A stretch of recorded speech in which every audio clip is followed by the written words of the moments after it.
You want a car that's challenging to drive, fast, sinister to look at, but also unique. Supercar, too predictable, too common. So you take a car that many people would not spend a lot of money on, and you go to town on it, and you create something seriously nasty and vicious. And what you end up with, in the case of this chap here, is that. Vader. Perhaps the most extreme, most expensive Vauxhall Chevette in the world. I'm Jonny Smith. Welcome to the Late Break Show.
So, as previously mentioned, the owner of Vader remains anonymous. This is not the owner. This is one of the guys that built the car. This is Cal from Retro Power. So, Cal, tell me about the sort of, what was the remit for this car? The remit basically was the ultimate hooligan machine. That probably sums it up. The guy we built this for, his sort of first experience of going in a really fast car when he was in his teens was in a Chevette, basically a road rally prepared Chevette with the obligatory 2-litre Pinto. And I've no doubt it was not that fast, but probably seemed like a starship when you're 15. Yeah. And I think that memory stuck with him ever since. He's in a fortunate position of reasonable success more recently. He's got some cool cars and still had the hankering for a Chevette. And as with a lot of the cars we build, they tend to be to try and satisfy a particular requirement in what you want to do with that car. Yeah. And the requirement really, we're in South Wales.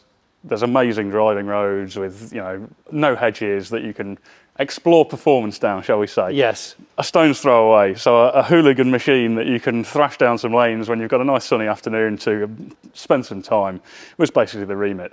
And then the sort of spec just escalated from there. It started out, it was actually inspired, specifically this car was inspired by a rally car we built not too long ago. And I think the initial remit was basically one of those, but for the road. Right. But then as we tend to do, we get carried away, so do the customers that we work for, and invariably the specifications go, whoop.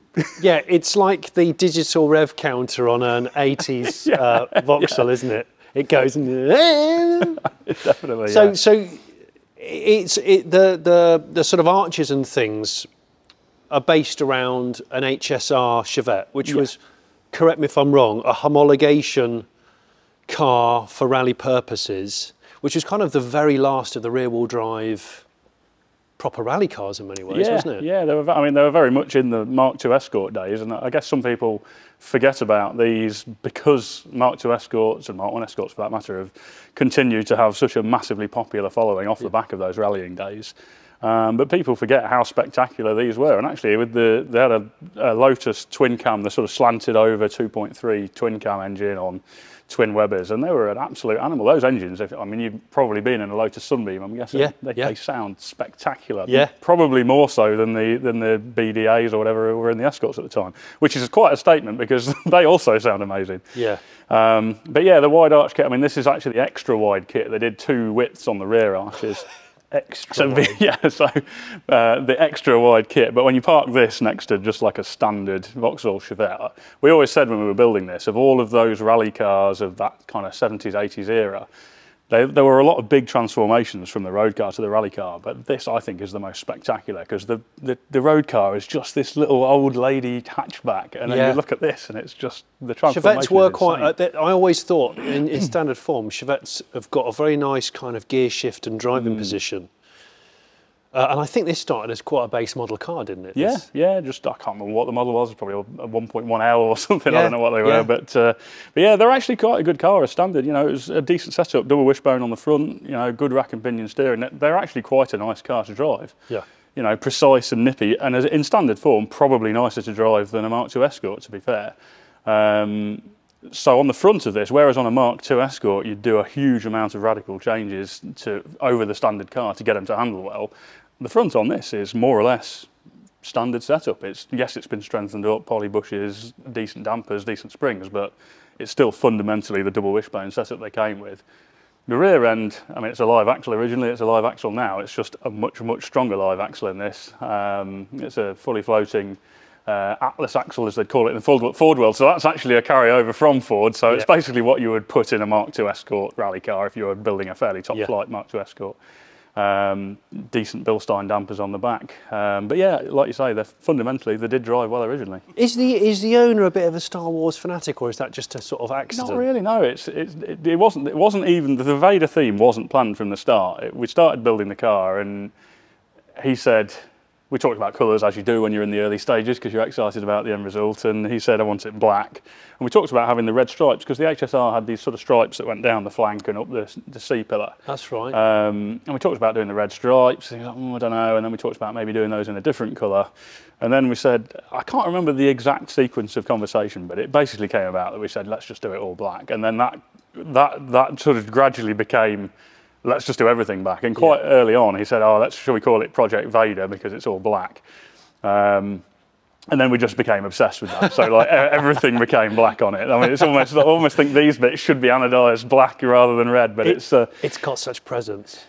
And a lot of people say that this, particularly the wheels, they came in for criticism because people say, oh, black wheels look terrible. But taken on their own on another car, maybe, but when you realise the concept was that everything was supposed to be black. Right, if there was ever going to be a challenging shoot or a place that's inappropriate to drive this car, it would be now, today. Sequential gearbox, on-off clutch, fog, rain, fuck it.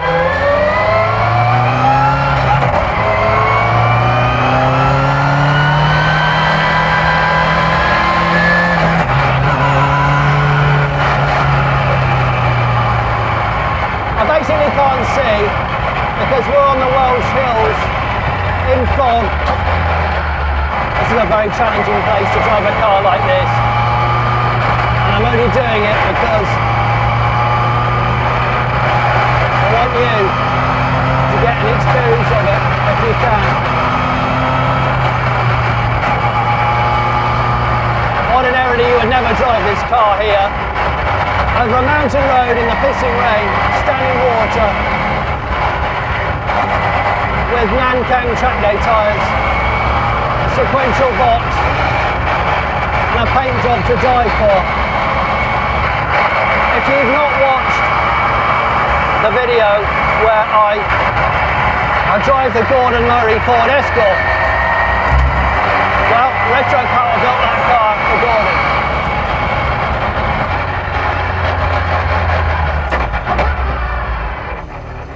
Turn it around, shall we? Gotta remember how to do that. No, backwards.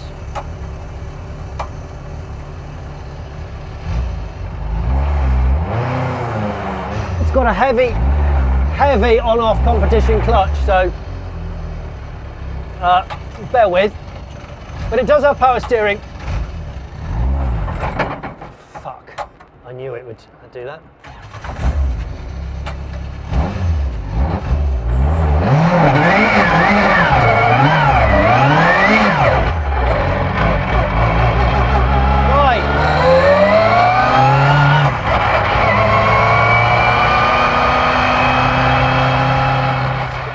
Okay, as if by magic, I've swapped people. Cal has switched with his brother Nat, who's the other half of Retro Power. Nat, red top. Yeah. That's no longer painted red. Because why would you? Well, definitely not. Everything's black. This has got to be one of the highest output NA red tops out there, surely. It'll be among them. I mean, there will be a few in circuit cars that would be making more output. But yeah, it's pretty, for a road drivable engine, definitely, yeah. You know, approaching 300 horsepower for a road drivable engine is a big ask. Yeah, it's a big ask. Considering it's 2.3 litre, so I suppose similar to the original HSRs, but yeah, a lot more tractable given the power output. Yeah. So what's the basic spec of the engine and the suspension and the steering? The engine's 2.3 litre, dry sumped, steel crank, steel rods, forged pistons. I don't know, I couldn't tell you the exact detail of all of the innards. Paul would know all of those. 52mm direct to head throttle bodies, which Paul does in conjunction with GMV. So they're just a straight shot, you know, no manifold involved. It's just straight down and in. Big valves, obviously, inlet and exhaust. And yeah, that's that basically. Simpson race exhausts, manifold again to Paul's dimensions. He sort of has a spec which he does for red tops that he knows works. We've got the same basic spec of engine is in the previous rally car that we built. You know, similar, same spec engine, same spec gearbox, basically in that. I'll put the picture of that on screen now. That works well. It's 60G Quaife gearbox and yeah, excellent engine, and it's a pretty well proven formula. I was going to really. say the gearbox is a piece of art in its own right. Yeah. Strong. They're a strong unit. Yeah, they're a strong unit. Yeah, decent ratios. The downside on a road car is obviously very noisy. Really, might be noisier than the engine. Yeah, it depends at what RPM and what load. Yeah, under full load, the induction, the noise going in there will drown everything else out. But under any other condition, yeah, the gearbox is kind of the main noise. Yeah. So the owner of this car, who shall remain anonymous, and I'm not going to call him a Dark Lord because I think that would be wrong. But when Vader harks back to this, like your brother was saying, the sort of first fast car experience he ever had. Yeah. And he owns a number of fast cars, other fast cars. Am I right in thinking that this could be like one of the most high-end, expensive Chevette builds in the world? I mean, I would say probably so. I mean, I don't know what, obviously nobody really publicises what they've spent building cars, but I imagine there's a couple of competition cars out there that would be quite expensive as well. Yeah. But yes, there aren't many Chevettes that would have had this amount of money spent on them. And obviously I would say this, but there wouldn't be many built to this sort of standard, if any really. I mean, a competition car is a very different remit. Build to this. There are a lot of places that remit crosses over, like with the electronics and that side of things, and the engine, I guess. But in terms of rallying the engine, anyway. But yeah, this was built as a road car, so there are areas where you would need to spend more money on a competition car, but equally you wouldn't put the same level of finesse into the body detailing and the interior detailing and that side of things for a competition car. It's really just there to do a job and kind of cover the wheels up. So the finish of this thing is gorgeous. Okay, a launch start in the wet, not to 60, I don't think, no way.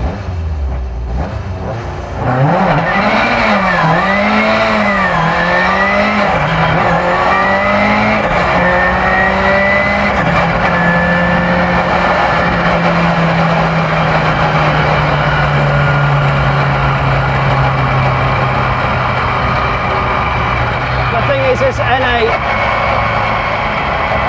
aspirated red top motor. It's been built to rev to 9,000. Doesn't like being tickled. I can't see. I don't want to go any faster. It's water.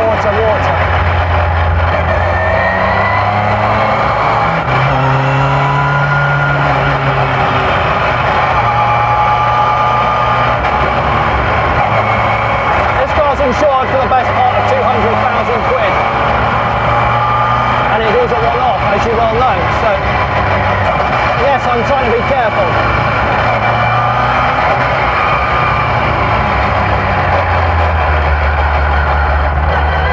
There's some sheer drops over there.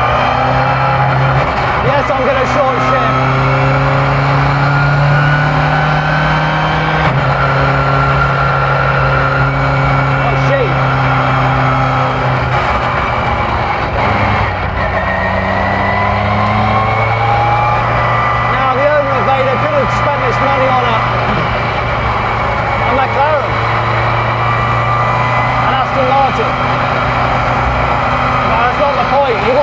something different. He wanted to build a car that was right out there, mad, the ultimate sinister Chevette.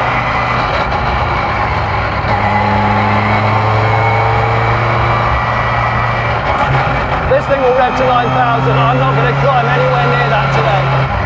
Downshift, downhill, downhill. Where's the road? Where's the frigging road? I mean, it's this loud when you're just tickling it. A 2.5 thou in a second. Wow, wow, wow. It's an impressive cabin. There's a lot of detail. There's a lot of detail. A lot of detail. There's a lot of detail.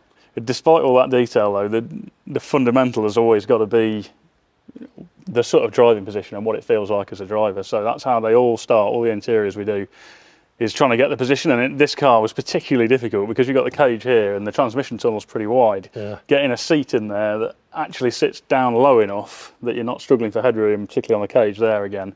Far enough back that you've got, you know, legs out and stretched, but it's a floor mount pedal box which kind of hinders you because it's got to be mounted further back because of the shape of the floor. Yeah. So there's a lot of challenges just getting the driving position right in this, and especially as the owner, I never personally met until after we'd finished the car. Really? Yeah. So we were going on the basis that we described each other as and figured we were a similar size. So he's as elusive to you as he is to me. Absolutely. Yeah. Yeah. In fact, I only met him once since finishing the car, and that was at the show the other week. But yeah, I'm a similar size, so we used me as the guinea pig, which thankfully worked out really well, and in the end we were extremely happy with how we managed to get the seating position in. It's always the first thing when you sat in the car, the first thing that makes you feel at home and kind of sets you up to have a good experience in there. Yeah. And this is always going to be, because of the spec of the car, it's always going to be fairly unrefined. So the one thing you do want is a reasonably good driving position, because it's going to be intense in every other respect. I was going to say, this is now a road rally car by all intents. You can see the sort of the dash, the shifter, the hydraulic handbrake, all the controls down there on a little plinth. Yeah. The old obligatory skid brake. Yes, exactly. Every Hoon machine needs to have one. The big wand. Yeah. I'm looking at all of the brake lines and everything, and look gorgeous. That was something we really wanted to make a feature of, because we were aware, with it being a floor mount pedal box, we were going to have some brake lines on display somewhere. Now, normally on a build like this, a motorsport build, you might have Teflon lined, stainless braided hoses everywhere. But I wasn't happy that they were going to be able to come out of there and route nicely to all the different directions. So we decided to do these formed hard lines just so we could get them really parallel out of there. And then we thought, well, actually, it would be nice if the reservoir feed literally came down parallel as well. And although if this was a competition car, you wouldn't be allowed to have the fluid reservoir in the car, because it's not, we could. So we actually made this. This is all the centre console pieces machined from an aluminium billet. Oh my gosh, is that billet? Yeah, and that includes the brake fluid reservoir, which is all part of that billet, and then the gear gaiter surround is a separate little machined piece, and the lid's a machined piece, the cap's a machined piece. Also on that subject, all of the mounting piece for this Motec keypad's all machined. There's a lot. We have a bit of a machining parts obsession, you might say. Yeah. So there's like these door handles, these window winders. Really? It extends through all of the car. Yeah, yeah. And there's an enormous amount of billet under the bonnet that we didn't reference. So there is, yeah. Oh my gosh! But then it's also born out of not necessity, but when you want to make a custom part like this, actually you have to make it from something. And when you want to make a complete one-off, you're sort of into 3D printed parts, which there's problems with strength potentially in those, surface finish isn't as good, and actually you quickly whittle it down from we need to make a custom part to, we're going to have to machine it from aluminium. So it sort of seems like an unnecessary, sort of over-the-top luxury, but actually it's born out of us wanting the parts to look a certain way and then needing to make them that way. So this is a loud car. Very. I see No, it's got a headlining, yeah. It's got a headlining. It's a luxury. It's a Rolls Royce. It's so black, I couldn't notice. Yeah, that's probably the only part of the car that has some sound deadening, and we did actually put some Dynamat on the inside of the roof behind that. I think we might have put a little bit under these foot plates as well. Anywhere we could put a little bit of sound deadening, we did, but in reality, everything's fairly solidly mounted. It's a sequential box, which is straight cut, and that's very noisy as well. Okay, so Cal, HSR model Chevette, which is what this sort of is loosely based on, was a homologation car, which I think they didn't make many of at all. It's exceptionally rare.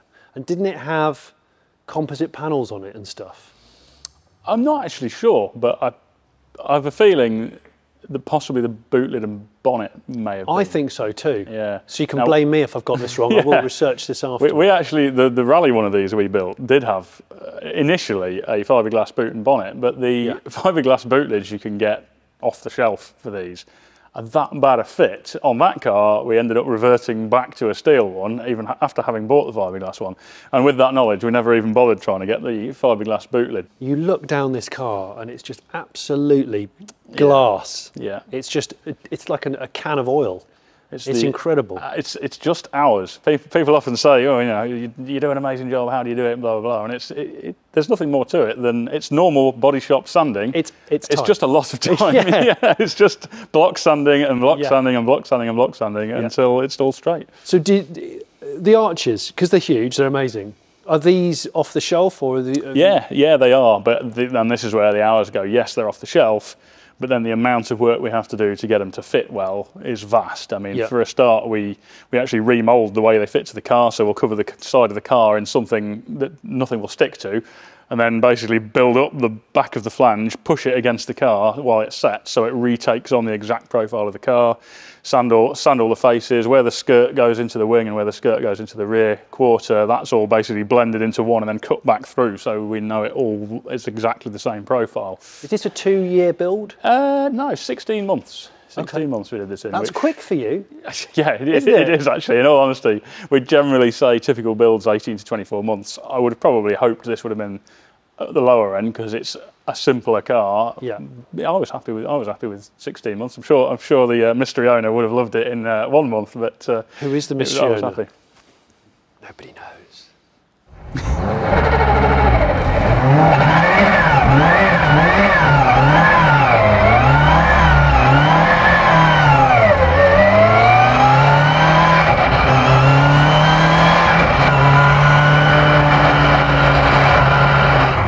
It's very difficult to describe this apart from the fact that it feels sketchy as can be, despite being a really well built car, and the suspension's actually comfortable and complying.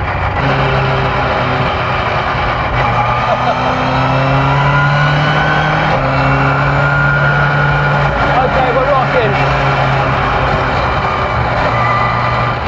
Okay, this is one of the most intense driving experiences I've ever had.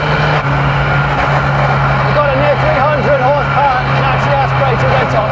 Doesn't really want to live around 3,000. It wants to be up higher in the rev range, and I don't want to take it there, not today.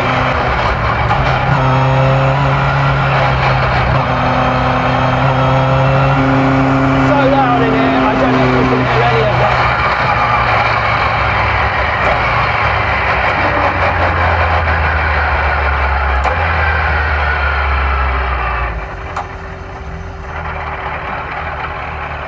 Man, that's exhausting. That's got to be the worst conditions for a car like this. You would never ordinarily take it out. Loving the intensity of the sound in there, and we're doing this little chat now because I don't know how much of the sound and the microphone will be audible from when I was driving it, because it's such a bombardment with that straight cut gear Quaife sequential box, the throttle bodies on the red top. Wow, yeah. And these tyres, what is it? Nankangs. They did say, yeah, the Sportnex AR-1. These are track day tyres, sort of cut slicks. Not that appropriate for a wet Wales. So the Chevette did get wet today. The Vette makes you wet. I have to say, I did nearly piss myself. It was terrifying. There was one part where I don't think I blinked for about a minute, and I nearly hit a sheep. I hope you've enjoyed this episode of The Late Break Show. It's a bit of a bum twitcher for me, but ultimately a huge thank you to the owner of the car, who shall remain nameless.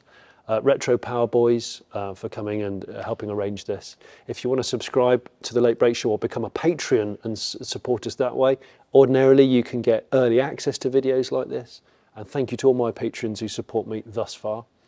Yeah, would you like to see more resto mods on The Late Break Show? I think you would.